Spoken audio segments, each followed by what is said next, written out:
Λίγο μικρή και μεγάλη έβγαιναν σκούπες, φαράσια, τσουγκράνες, γάντια και σακούλες και όργωσαν την πόλη με σκοπό να την κάνουν πιο όμορφη, καθαρή και ανθρώπινη και στην υπόλοιπη Κρήτη. Ο στόχος ήταν κοινός. Έλα, μωράκι, έλα.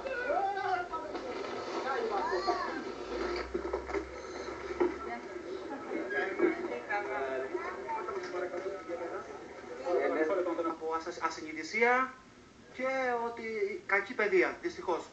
Αγαπάμε τη θάλασσα, αλλά δεν τη σεβόμαστε. Μπαταρίες μηχανής, λάστιχα αυτοκινήτων, πανό και κάθε λογή σκουπίδια ανέσυραν από το βυθό του Ενετικού λιμένα στο Ηράκλειο δίδες που συμμετείχαν στην εθελοντική ημέρα καθαρισμού στο πλαίσιο παγκόσμιας καμπάνιας με το σύνθημα Let's Do It World. Δυστυχώς τα απορρίμματα τα οποία δεν αποσυντίθεται βιολογικά είναι πάρα πολλά. Τα περισσότερα είναι θαμμένα και είναι δύσκολο να ανασυρθούν.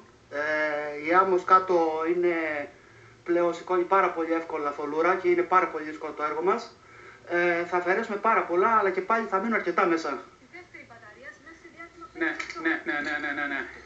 Αυτό τώρα σίγουρα δεν φταίνουν τα καιρικά φαινόμενα. Αυτό είναι ο ανθρώπινος παράγοντας. Μια μπαταρία είναι κίνδυνος. Και μπορώ να πω ότι δεν είναι μόνο η μπαταρία, είναι χιλιάδες άλλα αντικείμενα που βεβαίως δεν μπορούμε να τα βγάλουμε όλα σήμερα, αλλά εκτιμώ ότι και ο οργανισμός λιμένος και ο Δήμος και η Περιφέρεια θα κάνουν ό,τι μπορούν καλύτερο.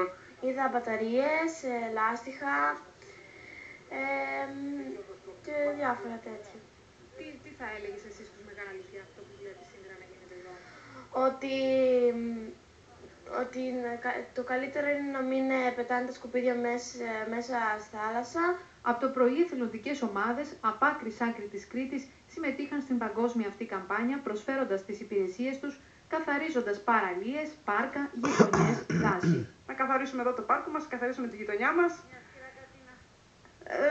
Πρέπει να γίνεται συχνά αυτό το πράγμα, να καθαρίζουμε, πρέπει να προσέχουμε και εμείς τα σπίτια μας γύρω, μην πετάμε σακούλες, σκουπίδια μέσα στο πάρκο. Πρέπει όλοι μαζί να συνεργαστούμε για να αλλάξουμε